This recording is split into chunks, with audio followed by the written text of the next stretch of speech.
ॐ अज्ञानतिमिरान्धस्य ज्ञानाञ्जनशलाकया चक्षुरुन्मिलितं येन तस्मै श्रीगुरवे नमः.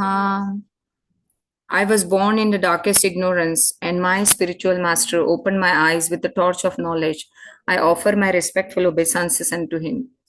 Nama Om Vishnupadaya Krishnapreshthaya Bhutale Srimate Bhaktivedanta Swaminiti Namine Namaste Saraswate Deve Gauravani Pracharine निर्विशेषा शून्यवादी पाश्चात्य देश तारिणे जय श्री कृष्ण चैतन्य प्रभु नित्यानंद श्री अद्वैत गदाधर श्रीवासदि गौर भक्त वृंद हरे Krishna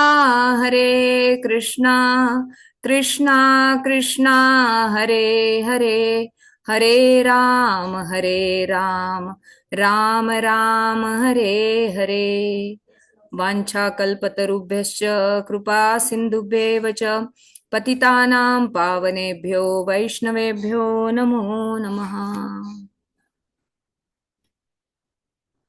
Okay, let me share my screen. One second.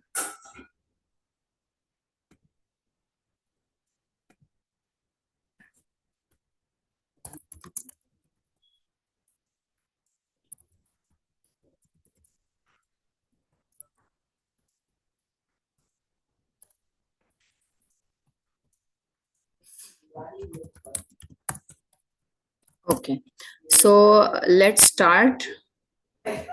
I'm sharing the screen. Okay. So what we were reading was this wartime was going on, and then at that time Srila Prabhupada actually was a lot of contemplation was going on that whether he should start writing, and then with inspiration of his god brothers and his own inspiration, he started on writing the essays on Back to Godhead and also Introduction to Bhagavad Gita. So at that time he found this very very important because the war was going on and people were suffering very badly, and that was the right time to direct them in the correct direction. Okay, so and he also wanted, I mean, he also wrote to Mahatma Gandhi, and he wanted to tell him that since many of the people are following you, so you have that kind of opportunity that you can direct the people in right direction. Okay, so now we will read further. Mr. Churchill's Humane World. So this was another essay that Srila Prabhupada wrote. We are pleased to find that leaders of world politics such as Mr. Churchill have nowadays begun to think of a humane world and trying to get rid of the terrible national frenzy of hate. The frenzy of hatred is another side of the frenzy of love. The frenzy of love of Hitler's own countrymen has produced the concomitant frenzy of hatred for others, and the present war is the result of such dual side of frenzy called love and hatred.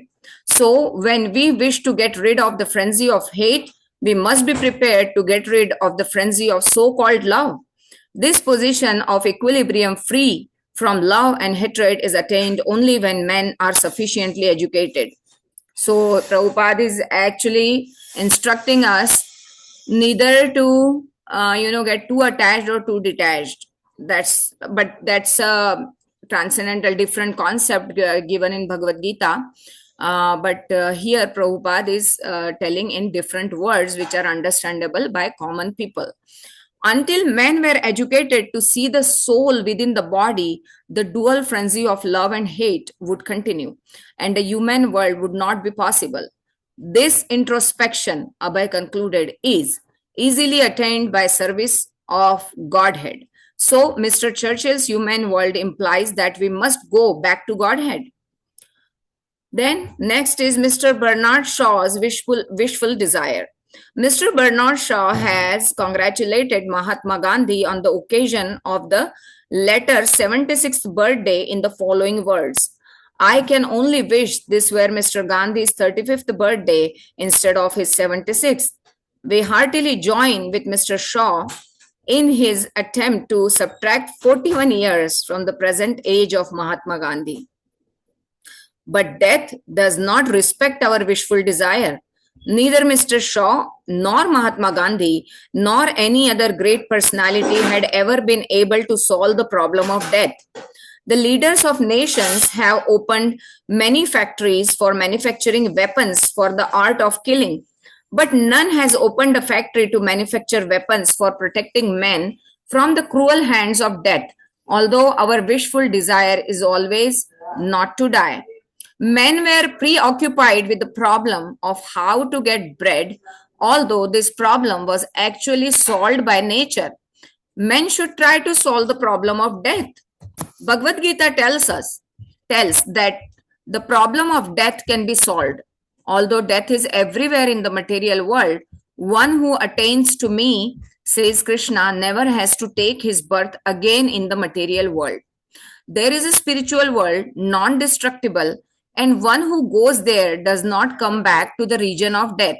Why should the leaders of nation cling to the planet of their birth, where death is inevitable? Abhay concluded, we wish that in their ripe old age, Mr. Shaw and Mahatma Gandhi will make combined effort to educate men to learn how to go back to Godhead, back home. After 2 issues of Back to Godhead, Abhay had to stop. Printing was costly, but he kept writing regularly, working at Gitopanishad, turning out new articles and philosophical purports on the scriptures, even in the same book in which he wrote his pharmaceutical formulas. So, in this paragraph above this, he is portraying how death is inevitable. If some materialistic man says that, oh, I would like to reduce 41 years from your age, so this is just a statement which is has no basis, right? So that's what Prabhupada is mentioning, that death is a real problem and man is not able to solve this problem, but he is going after very temporary problems of earning bread. So that's why Prabhupada's emphasis is that solve the problems that are real. Okay, don't run behind the problems that are not even problems, because food is given by Krishna, right?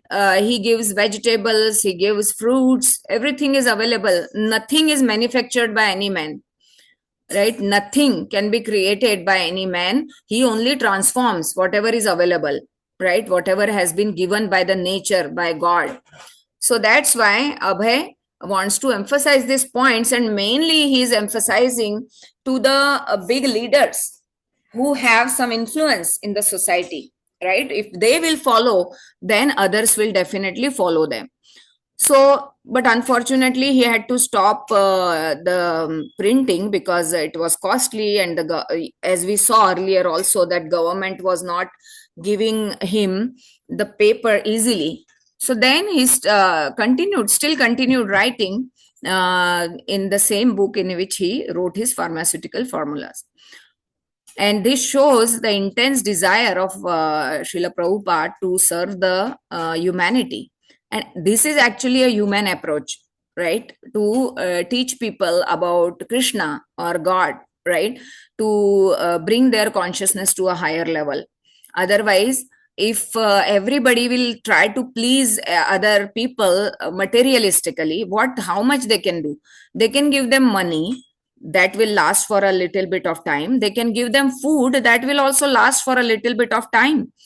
So if we want somebody's real benefit, then we should teach them how to grow food, right? So similarly, even growing food and living nicely, happily, many long years, but ultimately death will approach, disease will approach. So these problems are still not resolved. So to get above these problems and any kind of problem in life, many people face very intense problems. Like, I know one person who actually, at the age of around 76, he lost his legs in an accident.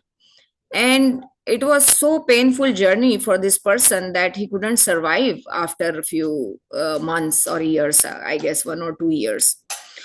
So this kind of problems can also be handled through Krishna consciousness by having a God conscious perspective, right? That Krishna is the controller of everything, and whatever he is bringing in our lives, that is our doing. Okay, whatever we have sowed, that's what we are reaping. But still, he gives this as a, like, as a just a, to lift us above this situation, that done, and then we get out of it. But since that person was not a devotee, he could not bear that situation. But we see that many devotees, they have very, very deadly kind of cancers or some other ailments. Like, for example, Kadamba Kanan Swami. So we have watched his videos when he was in last stages of his disease. He was lecturing. He was, although he had no energy, okay, to even talk, but still for 10 minutes, 15 minutes, he will speak, and he will tell people that I know I'm going to leave this body soon, but I'm going to, in a festival, I'm going to go in a festival where on the other side, Krishna is there and I will be serving him. So in this way, the perspective, the mindset changed completely. And they are still able to, keep themselves above the materialistic lamentation, but they are keeping themselves always engaged in service to Krishna, which is the actual ultimate goal of every moment of human life. So then moving on, one night Abhay had an unusual dream. Srila Bhaktisiddhanta appeared before him beckoning. He was asking Abhay to leave home and take sannyas. Abhay awoke in an intensely emotional state. How horrible, he thought. He knew it was not an ordinary dream. Yet the request seemed so difficult and unlikely. Take sannyas. At least it was not something he could do immediately.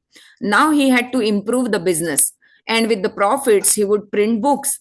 He went on with his duties but remained shaken by the dream, because he was still with his family, right? So he has to earn money to maintain the family, and also he wants to earn to print the books also. That was his priority.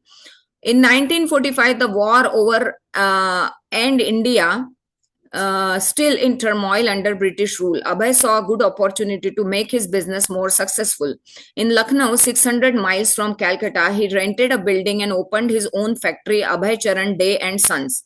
It was a major investment requiring 40,000 rupees to start, and he began on a larger scale than ever before. Also, according to law, to ensure that he was not dealing in the black market or misusing chemicals, he had to employ 3 government inspectors. Yet, despite a high overhead, he established a good market and his products were in demand. He closed his small operation in Calcutta and concentrated on Lucknow business. Although the building was known locally to be haunted by ghosts, Abhay had not been deterred. But when he began his operations, some of the workers came to him frightened. Babu, Babu, there is a ghost. Abhay then went through the entire building chanting Hare Krishna. And after that, there were no more complaints of the ghosts. On November 13, Abhay wrote to his servant Gauranga, mentioning some of his difficulties in Lucknow and asking him to come there to help. In this letter, Abhay spoke bitterly of his wife Radharani and children. Gauranga Prabhu, please accept my obeisances. I received your letter dated 7th. Due to lack of time, I could not reply in time. I stay here alone with some servants. If I leave now, then I have to close everything down. Due to my leaving once and closing the business, I have lost about 10,000 rupees and the goodwill has also been affected and my enemies have increased.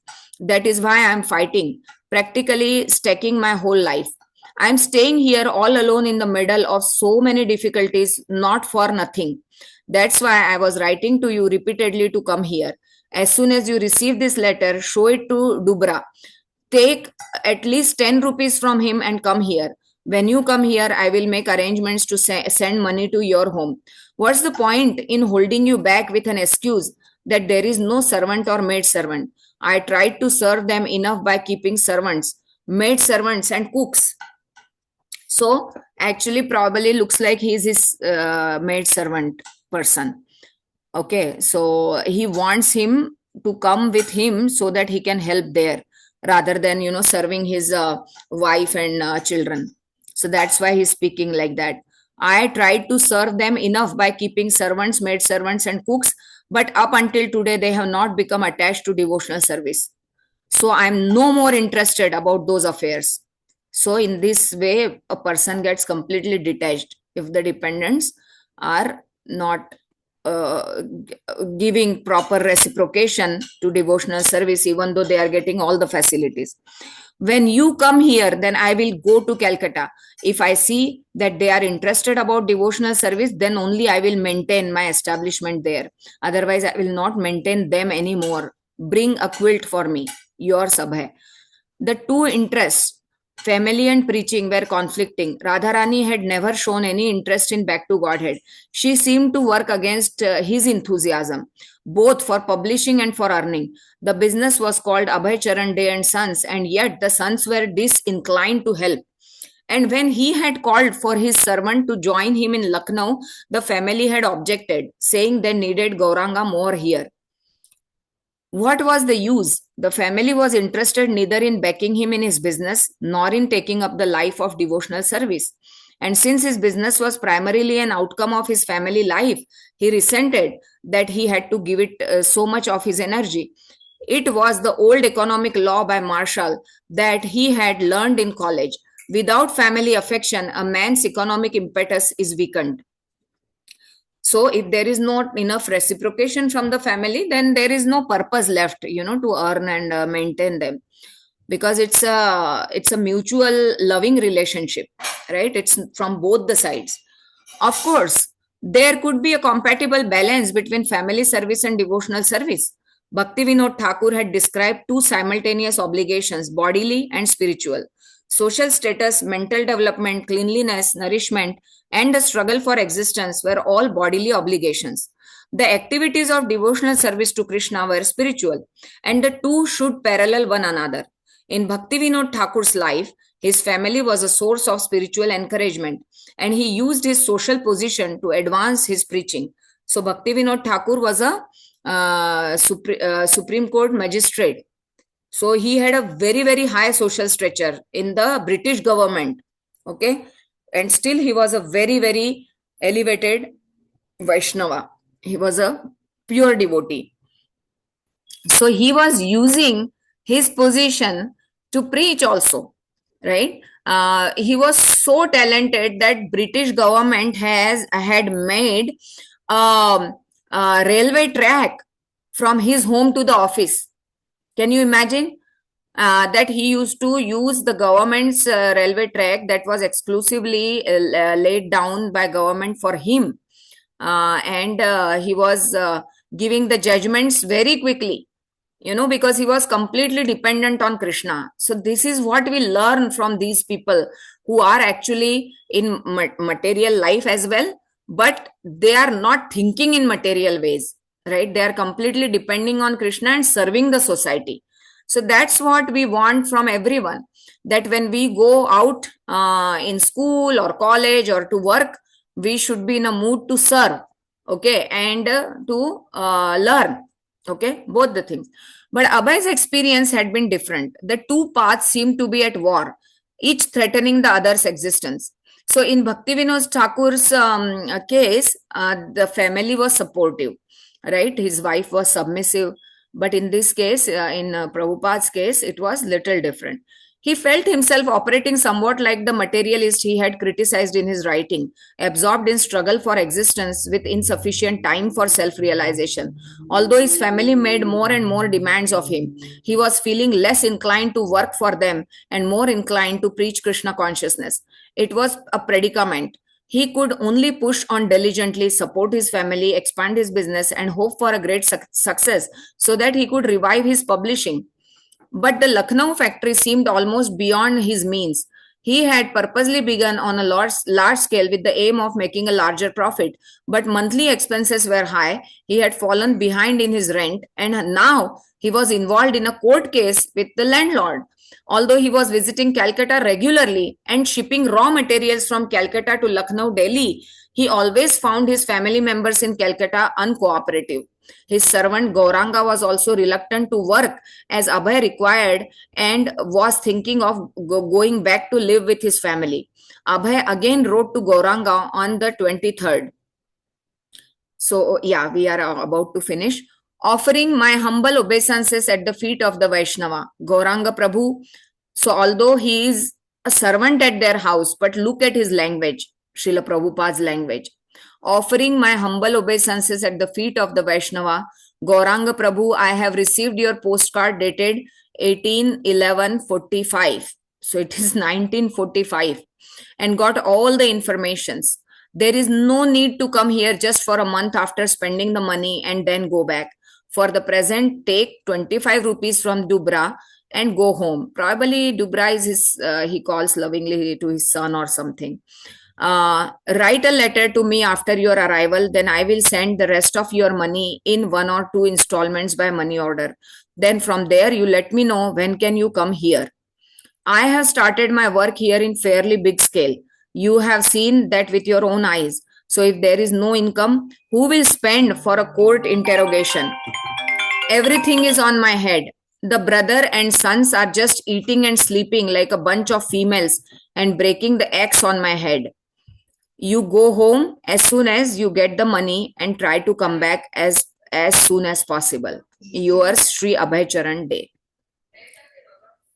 So we will end here. Let's see if you want to share anything.